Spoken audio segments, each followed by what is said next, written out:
یعنی میں نے انٹرنیٹ پر ایک واقعہ پڑھا. اس انٹرنیٹ پر حضرت سلیمان علیہ السلام کا ایک واقعہ لکھا ہوا ہے. ایک دن سلیمان علیہ السلام ایک سمندر کے کنارے بیٹھے تھے. چونکہ آپ کی پوری دنیا پر حکومت تھی اور ہر مخلوق پر آپ کی حکومت تھی.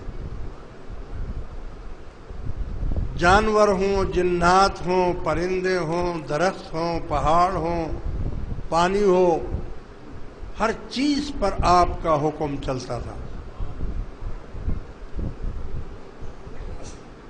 سمندر کے کنارے بیٹھے ہیں. آپ نے دیکھا کہ ایک چونٹا منہ میں گندم کا دانہ لیا ہوا ہے اس نے، اور وہ چونٹا پانی کی طرف چل رہا ہے، سمندر کی طرف آ رہا ہے. سلیمان علیہ السلام نے سوچا کہ یہ سمندر کی طرف کیوں آ رہا ہے؟ سمندر سے تو دور جانا چاہیے اس کو، کہیں اپنے سوراخ وراخ میں.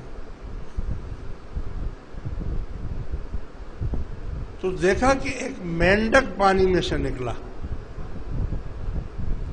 مینڈک نکلا، اس نے اپنا منہ کھولا اور اس چونٹے کو منہ میں لے لیا، اور مینڈک غائب ہو گیا پانی میں. یعنی یہ سمجھا کہ شاید یہ اس نے اس کو کھا لیا، یہ دانہ اس کی روزی ہوگی، کھا لیا ہوگا.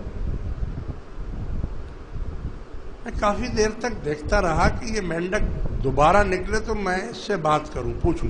آپ بولی بھی ہر چیز کی جانتے تھے.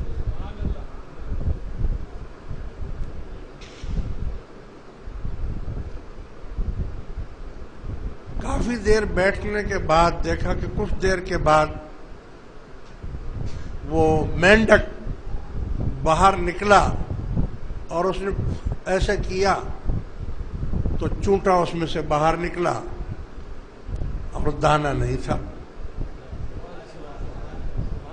دانہ نہیں تھا. سلیمان علیہ السلام نے اس مینڈک کو بلایا کہ ادھر آؤ، یہ کیا ماجرا ہے؟ تم نے تو دانے سمیت اس چونٹے کو منہ میں لے لیا تھا کھانے کے لیے، تو اب چونٹے کو کیوں باہر نکال دیا اور دانہ نہیں ہے؟ دانہ کھا لیا تم نے؟ مینڈک نے کہا کہ حضور اللہ کے نبی، دراصل میں نے اس کو کھایا نہیں تھا. سمندر میں نیچے ایک پہاڑ ہے، اور اس پہاڑ میں سوراخ ہیں، اور اس سوراخ میں اللہ تعالیٰ نے ایک مخلوق پیدا کی ہے، کیڑے چھوٹے چھوٹے، مگر وہ نابینا مخلوق ہے، یعنی اندھے ہیں. وہ جو مخلوق ہے وہ اندھی ہے، ان کو نظر کچھ نہیں آتا. میں اللہ کے حکم سے اس چونٹا یہ دانہ لاتا ہے، میں اس کو منہ میں لے لیتا ہوں، منہ میں رکھ کر پانی سے محفوظ کر دیتا ہوں کہ پانی اس کو نقصان نہ پہنچائے.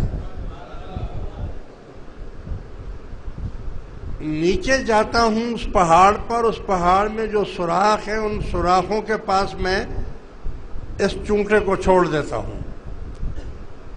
یہ چونٹا جو ہے یہ اندر دانہ لے کر جاتا ہے اور اس مخلوق کو دیتا ہے، وہ مخلوق اس کو کھاتی ہے.